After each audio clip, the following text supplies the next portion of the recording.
حاضرین محفل السلام علیکم ورحمۃ اللہ وبرکاتہ۔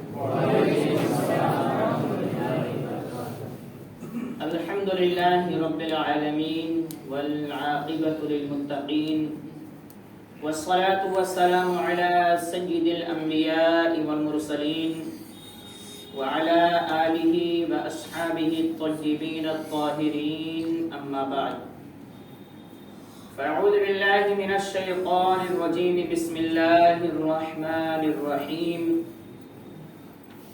ولا تقولوا لمن يقتل في سبيل الله اموات بل احياء ولكن لا تشعرون، صدق الله المولانا العظیم۔ وبلغنا رسوله النبي الامين المختار الكريم، ونحن على ذلك لمن الشاهدين والشاكرين، والحمد للہ رب العالمین۔ آئیے کچھ عرض و معروضات پیش کرنے سے قبل سب سے پہلے آقا نامدار مدینے کے تاجدار احمد مصطفیٰ محمد مصطفیٰ صلی اللہ علیہ وسلم کی مقدس بارگاہ میں درود شریف کا ہدیہ پیش کریں۔ الصلاۃ والسلام علیک یا رسول اللہ، الصلاۃ والسلام علیک یا حبیب اللہ، الصلاۃ والسلام علیک یا نور اللہ، صلی اللہ تعالی علیہ وسلم۔ میرے پیارے آقا صلی اللہ تعالی علیہ وسلم کے پیارے دیوانوں، آج کی شب اور کل کا دن ہمارے اور آپ کے لیے بڑا ہی مقدس، بڑی ہی بابرکت اور بڑی ہی فضیلتوں والی رات اور بڑا ہی برکتوں والا دن ہے۔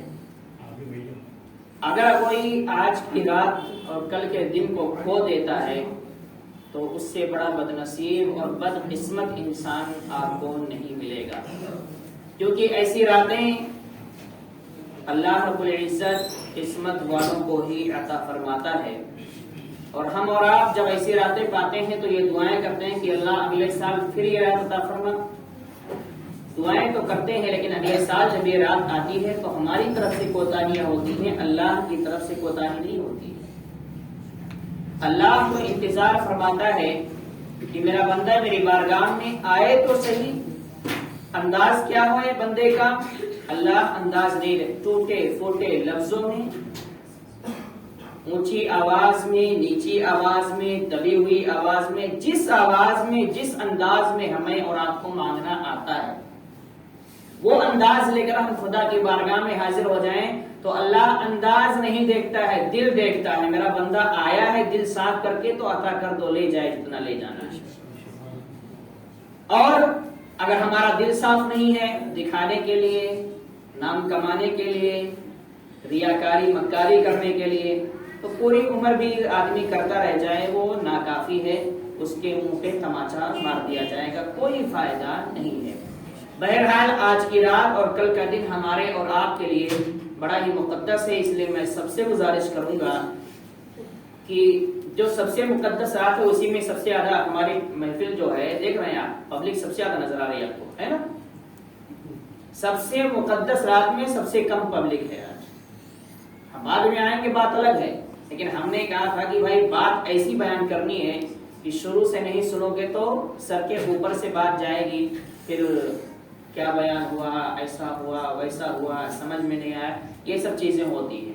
اس لیے اس طرح کے بیانات میں شروع سے بیٹھنا چاہیے تاکہ بات ابتدا سے لے کر آخر تک ہم سننے کو پائیں، تاکہ بات مکمل سمجھ میں آئے اور ہمارے دماغ میں بیٹھے۔ میری کوشش یہ ہوتی ہے جب میں بیان کرتا ہوں تو الفاظ میں کتابوں کے نہیں لیتا ہوں، باتیں کتابوں کی رہتی ہیں، پڑھ کے آتا ہوں کتابوں سے، لیکن آپ کے سامنے جب بیان کرتا ہوں تو ہم وہ باتیں، وہ الفاظ نکالتے ہیں جیسے ہماری اور آپ کی گفتگو ہوتی ہے، بات چیت، تاکہ آسان اردو رہے، بات ہر کسی کو سمجھ میں آ جائے۔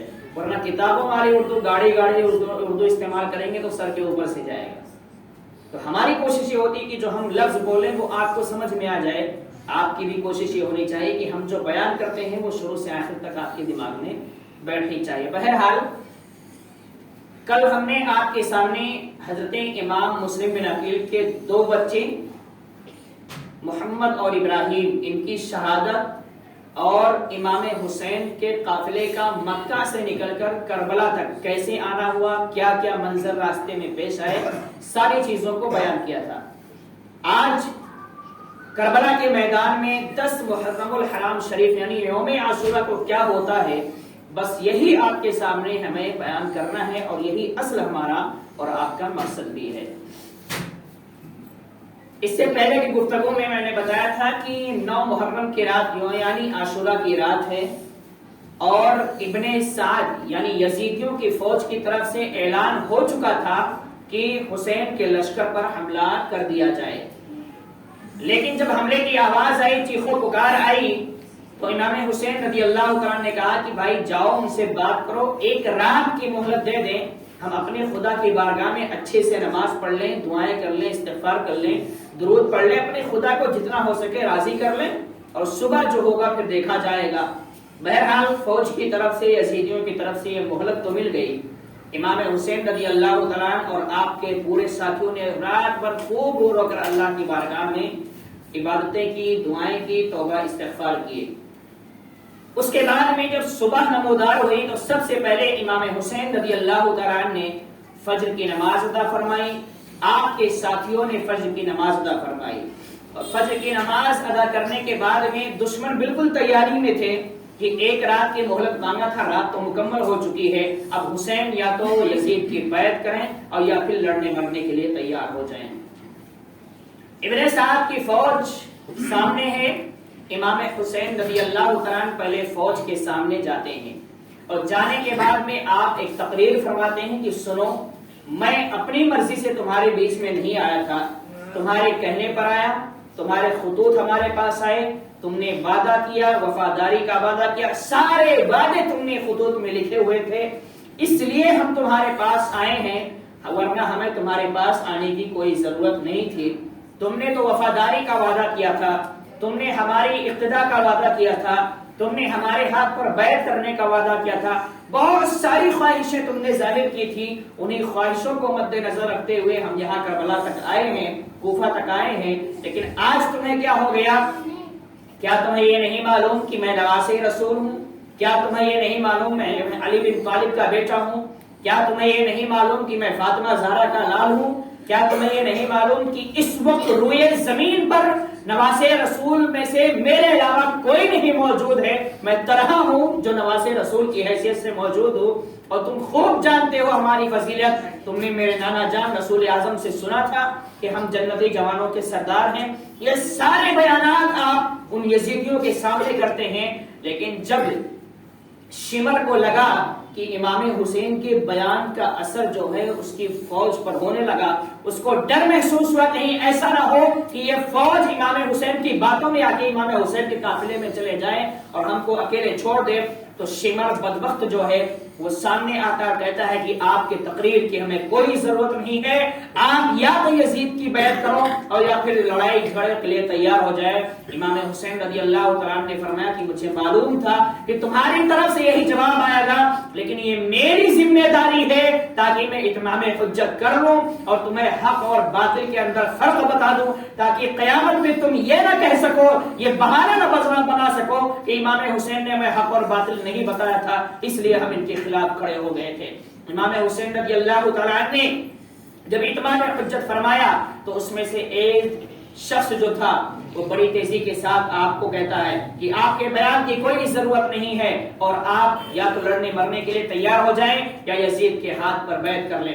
بہرحال ان لوگوں کی طرف سے بدتمیزیاں شروع ہوئیں، الٹے سیدھے الفاظ شروع ہوئے، تو امام حسین کے ساتھیوں میں جو آپ کے ساتھ تھے وہ ایک ایک کا جواب دیتے گئے، ایک ایک کا جواب دیتے گئے۔ ہوا یہ کہ حبیب بن مظاہر نام کے ایک صاحب تھے جو امام حسین رضی اللہ تعالیٰ کے ساتھ تھے، ان میں سے ایک شخص بدتمیزی کرتا ہے آپ اس کا جواب دینے کے لیے کھڑے ہوتے ہیں. جب جواب دیتے ہیں تو اس کو غصہ آ جاتا ہے, وہ آپ پر حملہ کرنا چاہتا ہے. حبیب بن مظاہر بھی اس پر حملہ کرتے ہیں, دونوں کی لڑائی شروع ہو جاتی ہے, یہاں تک کہ حبیب بن مظاہر اس کو جہنم میں پہنچا دیتے ہیں.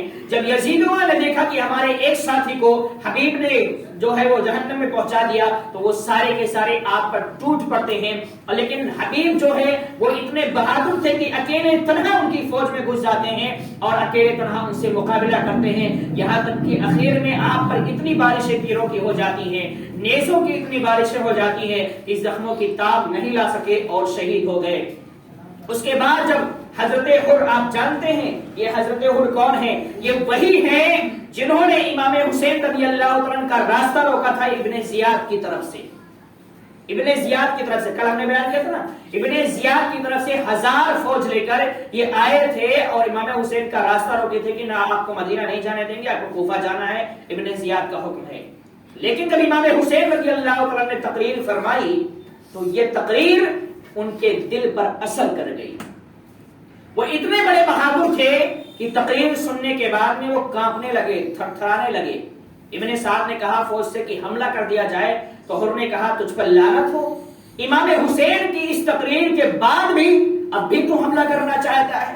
امام حسین کی اتنی ساری باتوں میں تجھے کوئی بات سمجھ میں نہیں آئی. اس نے کہا مجھے تو سمجھ میں آ گئی لیکن میں مجبور ہوں, ابن زیاد کا حکم ہے. یہ ابن سعد وہی ہے جو سعد بن ابی وقاص کا بیٹا ہے, شیطان بن چکا ہے. بہرحال حر نے جب یہ کہا تو اس کے بعد میں حضرت حر کے بدن پر کپکپی طاری ہو گئی.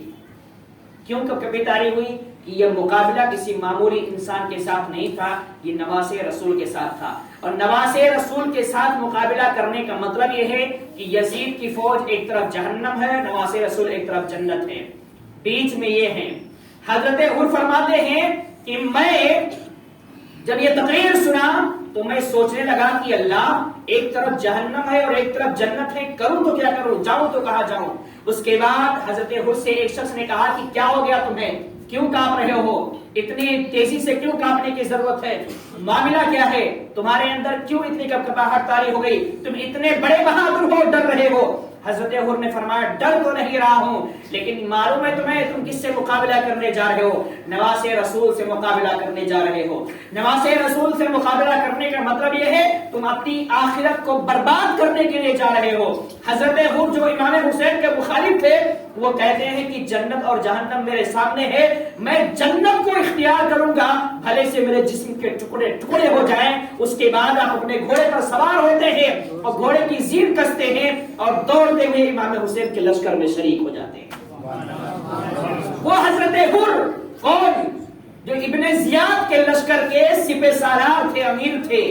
امام حسین کی تقریر ان کے دل پہ اثر کر جاتی ہے, امام حسین کے لشکر میں آ جاتے ہیں, قدموں پہ گر جاتے ہیں کہ اے نواز رسول میری بہت بڑی غلطی ہے, میں مانتا ہوں, میں نے ہی آپ کا راستہ روکا, مدینے میں نے ہی نہیں جانے دیا, میں نے ہی آپ کو مجبور کیا, میری ہی مجبور کرنے کی بنیاد پر آپ کو کربلا میں آنا پڑا.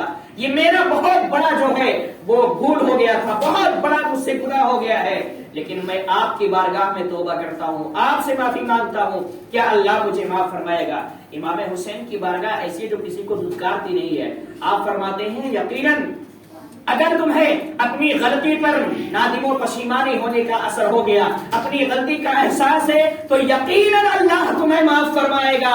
اس کے بعد حضرت حر فرماتے ہیں کہ اب مجھے اجازت دیجیے کہ میں سب سے پہلے ان یزیدیوں کے لشکر میں جاؤں گا اور آپ کے نام پہ لڑتے لڑتے سب سے پہلے شہادت کا جام میں پینا چاہتا ہوں. وہ حضرت حر جو دشمنوں کے دشمن بن کے آئے تھے, لیکن اب عاشق رسول اور عاشق اہل بیت بن کے ہوا بھی یہی کہ آپ انہی کے نام پہ شہید ہو جاتے ہیں. جب حبیب کو ان لوگوں نے شہید کر دیا تو حبیب کے شہید کرنے کے بعد امام حسین جو ہے وہ رنجیدہ ہو گئے, غمگین ہو گئے.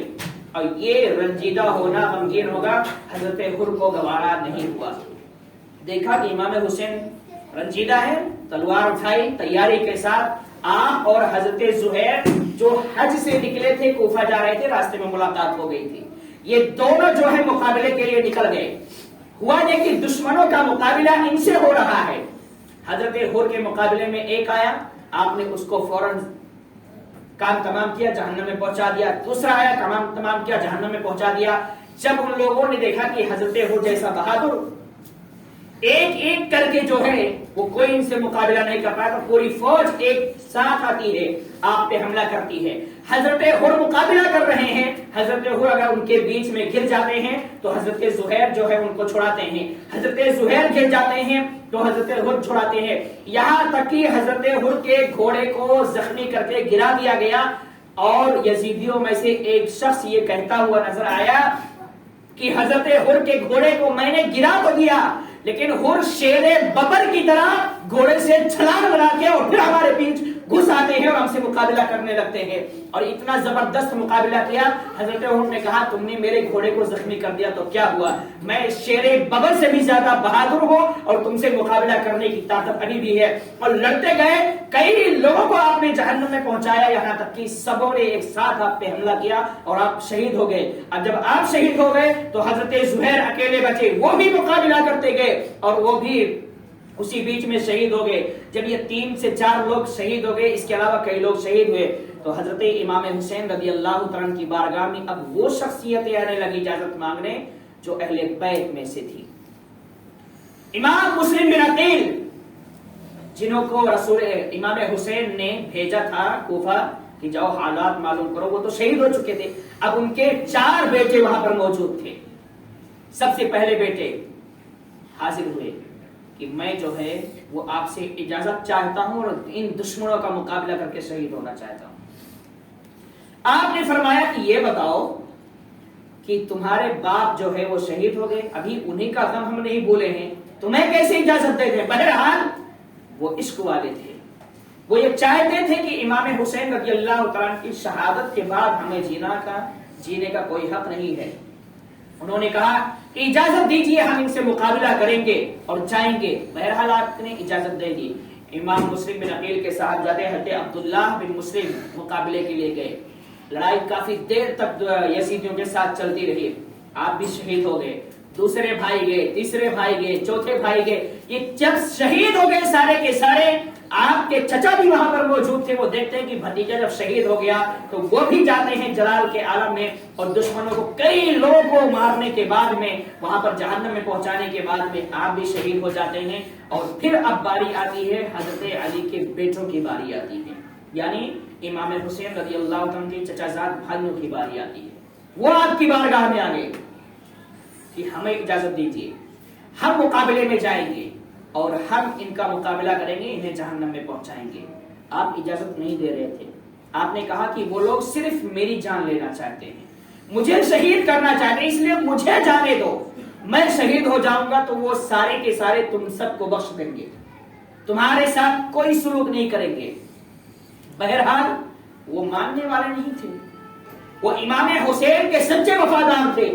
ایک ایک کر کے اجازتیں دی گئیں، وہ گئے مقابلے میں، اور حضرت علی کے صاحبزادے یعنی آپ کے چچیرے بھائی بھی تھے، وہ سارے کے سارے شہید ہو گئے۔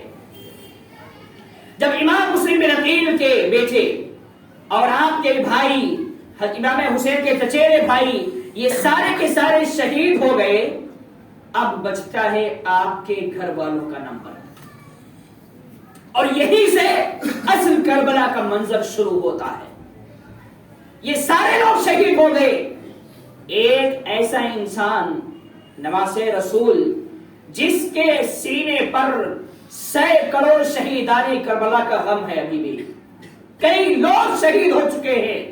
امام حسین رضی اللہ تعالیٰ ان کے غم کو کیسے برداشت کرتے، لیکن انہیں بھی شہید ہونا تھا اور اسلام کے پرچم کو بلند کرنا تھا، اس لیے اللہ نے صبر عطا فرمائی تھی، اور اس لیے صبر فرما رہے تھے کہ ہم حق پر ہیں، ناحق کسی کا قتل نہیں ہو رہا ہے، جو بھی جا رہے ہیں قربان ہو رہے ہیں وہ اللہ اس کے رسول کی رضا کے لیے قربان ہو رہے ہیں۔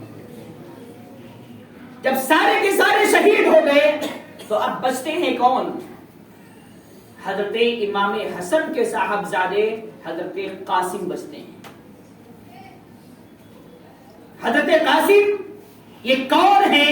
یہ وہی حضرت قاسم ہیں جن کا عقد جو ہے ابھی نکاح نہیں ہوا تھا، رسم یعنی رشتہ امام حسین کی صاحبزادی حضرت سکینہ کے ساتھ ہوا تھا۔ یہاں پر ایک بات بتاتا چلوں، بہت سارے لوگوں کے ذہن میں ہوگا کہ یہ تقریروں میں بیان کیا جاتا ہے کہ باقاعدہ حضرت امام قاسم کا حضرت سکینہ کے ساتھ نکاح ہو چکا تھا. نکاح نہیں ہوا تھا، صرف رشتہ ہوا تھا، نکاح نہیں ہوا تھا، نکاح باقی تھا. بہرحال حضرت قاسم کون؟ امام حسین کے سگے بھتیجے امام حسن کے بیٹے ہیں. یہ امام حسین کی بارگاہ میں آتے ہیں اور کیا عرض کرتے ہیں کہ چچا جان اب اجازت میں چاہتا ہوں، مجھے اجازت دیجیے، میں جانا چاہتا ہوں، میں وہاں پر جانا چاہتا ہوں اور ان دشمنوں کو ایک ایک کر کے جہنم میں پہنچا کر آؤں گا. امام حسین رضی اللہ تعالیٰ نے کہا کہ اے میرے بھتیجے، تمہارے بڑے بھائی، تمہارے ابا ہمارے بڑے بھائی پہلے ہی دنیا سے چلے گئے، پردہ فرما گئے، ان کا غم میرے دل پہ ابھی بھی موجود ہے. تمہیں تو ان کے خاندان کے چشم و چراغ بچے ہو، تمہیں ہو جسے دیکھ کر میں اپنے بھائی کے غم کو بھلانے کی کوشش کرتا ہوں. ذرا بتاؤ تو صحیح میں تمہیں کیسے اجازت دے دوں کہ تم دشمنوں کے ساتھ جاؤ اور شہید ہو جاؤ؟ مجھے گوارا نہیں، میں کیسے اجازت دے دوں؟ بہرحال وہ شوق شہادت میں اتنے تڑپ رہے تھے کہ ضد پہ آ گئے حضرت قاسم کی، نہیں چچا جان مجھے اجازت دیجیے، میں ان دشمنوں کے مقابلے میں جانا چاہتا ہوں. امام حسین نے کہا میرے بھتیجے یہ صرف میری شہادت چاہتے ہیں، میری جان چاہتے ہیں، اگر میں قربان ہو گیا تو اس کے بعد آپ کو کوئی تکلیف نہیں ہے. حضرت قاسم نے فرمایا چچا جان آپ کی شہادت کے بعد ہم جیے، ایسی زندگی سے ہمیں کوئی مطلب نہیں ہے، آپ کی شہادت سے پہلے ہماری شہادت میں منظور ہے، اس لیے ہمیں جانے کی اجازت دیجیے. امام حسین رضی اللہ تعالیٰ نے جب دیکھا کہ آپ کا یہ بھتیجا شوق شہادت کے لیے تڑپ رہا ہے اور امام حسین کی محبت میں میدان میں جانے کے لیے پریشان ہے، تو آپ نے اجازت دے دی کہ بھتیجے ٹھیک ہے جاؤ، اللہ آپ کا حامی و ناصر ہے. حضرت قاسم جب میدان میں اترتے ہیں تو آپ کے بارے میں فرمایا گیا کہ آپ اتنے حسین و جمیل، اتنے خوبصورت تھے کہ جب میدان میں تنہا کھڑے ہوتے ہیں تو ایسا لگ رہا تھا کہ چاند کا ٹکڑا زمین پہ اتر کر آ گیا. یہ خوبصورتی تھی اور آپ کی عمر صرف اور صرف 21 سال کی تھی. آپ کی بہادری کا خوف، اہل بیت کی بہادری اور شجاعت کا خوف یزیدیوں کے دلوں پہ اتنا زیادہ تھا کہ ان کے لشکر کا کوئی بھی آدمی مقابلے کے لیے آنے کو تیار نہیں ہے. ابن سعد نے کہا کہ کون ہے جو اس کے مقابلے کے لیے جائے؟ کوئی نہیں ہے. ایک ارزق نام کا شخص تھا، اس کو پکارا گیا کہ تو اپنے آپ کو بہت بڑا بہادر کہتا ہے، جا اس ہاشمی نوجوان کے مقابلے میں. اس نے کہا یہ بچہ ہے، میں بچے کے مقابلے میں اپنی عزت خراب کرنے نہیں جا رہا ہوں. ابن سعد نے کہا تو بچہ سمجھتا ہے، تجھے معلوم نہیں کہ اس ہاشمی نوجوان کا عالم کیا ہے؟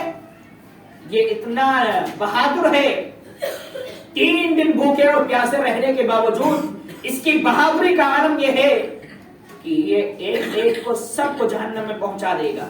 یہ اتنا طاقتور ہے کہ اس کی طاقت کا اندازہ تو اور تو جیسے بہادر نہیں لگا سکتے ہیں. ارزق نے کہا نہیں کچھ بھی ہو یہ بچہ ہے، میں اس کے مقابلے میں نہیں جاؤں گا، یہ میرے سامنے کچھ بھی نہیں ہے. اس نے کہا میرے 4 بیٹے ہیں، چاروں بیٹوں میں سے جس کو چاہو بھیج دو، ابھی 1 منٹ میں اس کا سر کاٹ کے لے کر چلے آئیں گے. بہرحال ابن سعد نے ارزق کے بڑے بیٹے کو اشارہ کیا کہ جا بھائی تیرے باپ کا حکم ہے، جا دیکھتے ہیں کیا ہوتا ہے. اب یہ گیا، امام حسین رضی اللہ عنہ کے اس پیارے سے بھتیجے حضرت قاسم کے اوپر حملہ کرنا ہی چاہتا تھا کہ آپ نے ایک ہی وار میں اس کے 2 ٹکڑے کیے اور جہنم میں پہنچا دیا. اور اس کی تلوار گری، آپ نے اسی تلوار کو اٹھا لیا. تلوار کیوں اٹھایا تھا؟ اب جب بڑا بھائی دنیا سے جا چکا، جہنم میں پہنچ چکا، تو دوسرے نمبر کا بھائی دیکھتا ہے میرے بڑے بھائی کا ہو گیا کام، تو وہ جلال میں دہاڑتے ہوئے شیر کی طرح چلاتے ہوئے ابھی 1 منٹ میں اس نوجوان کا سر کاٹ کے لاتا ہوں. وہ آیا، حضرت قاسم کھڑے ہیں بالکل چاند کے ٹکڑے کی طرح، میدان میں چمک رہے ہیں. خوبصورتی کا عالم یہ ہے کہ سارے یزیدیوں کی نظر آپ کے چہرے پر ٹکی ہوئی ہے. ان سب کو معلوم تھا کہ یہ بڑے خاندان کے لوگ ہیں، لیکن بس دنیا کی لالچ میں سب بک چکے تھے. یزید اور ابن زیاد کے درہم و دنانیر پر سب بک چکے تھے. دوسرا بھائی آیا دہاڑتے ہوئے، میرے بھائی کو تو نے قتل کیا، میرے بھائی کو تو نے مارا، ابھی دیکھ 1 منٹ کے اندر تیرا کام تمام کر دیتا ہوں۔ حضرت قاسم نے کہا تیری دہاڑ کچھ اور ہے، کچھ بھی تو دہاڑ، بس تیری حیثیت، تیرے بھائیوں کی حیثیت اور تیرے باپ کی حیثیت ہمارے نزدیک ایک مچھر کے برابر بھی نہیں۔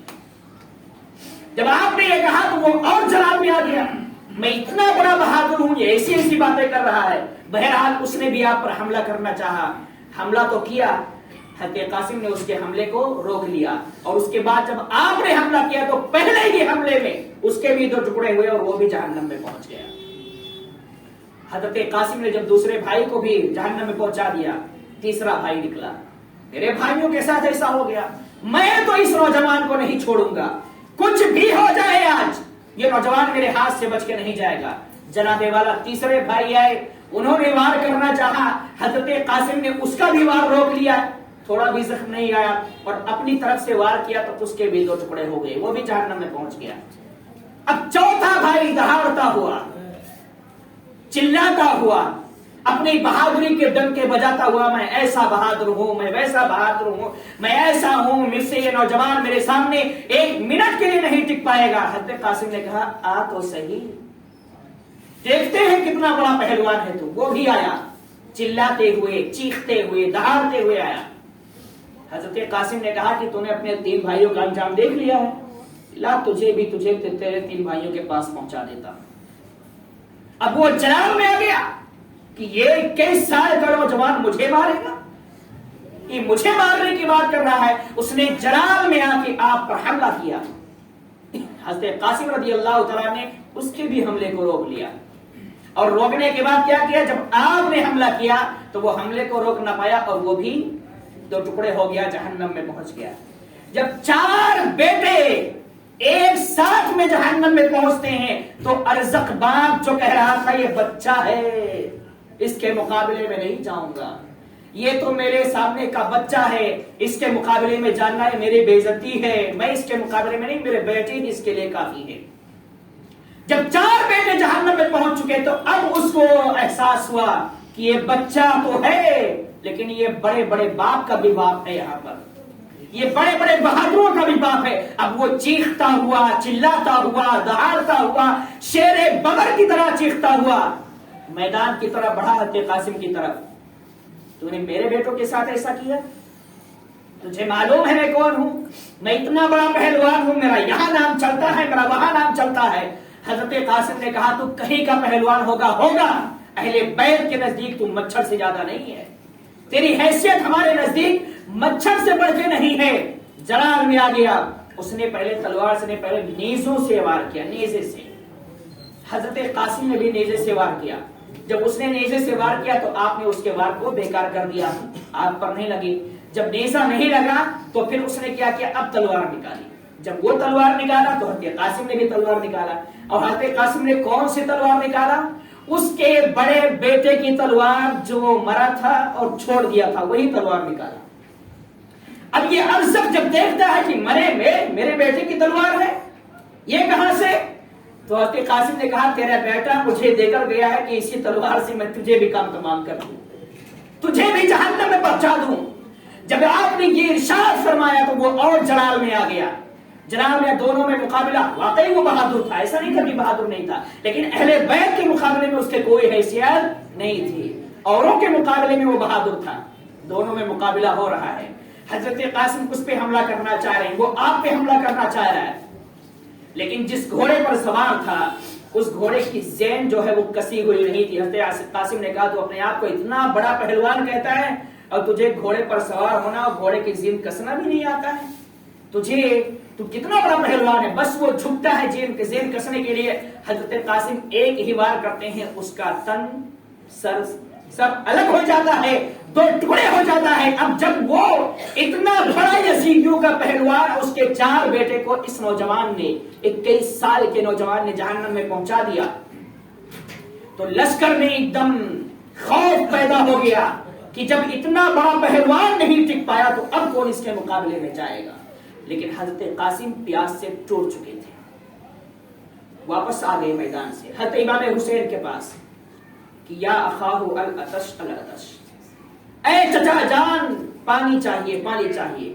فرماتے ہیں میرے چچا اگر ایک قطرہ پانی مل جائے اور اس کے بعد دیکھو اگر قطرہ پانی مجھے مل جائے تو میں ایسا قیامت برپا کروں گا کربلا میں کہ یہ سارے یزیدی کو اکیلے تنہا 22,000 ہو یا 22 لاکھ ہو اکیلے تنہا میں جہنم میں پہنچانے کے لیے کافی. لیکن پانی تو نہیں ملنے والا تھا. پانی کہاں سے ملتا؟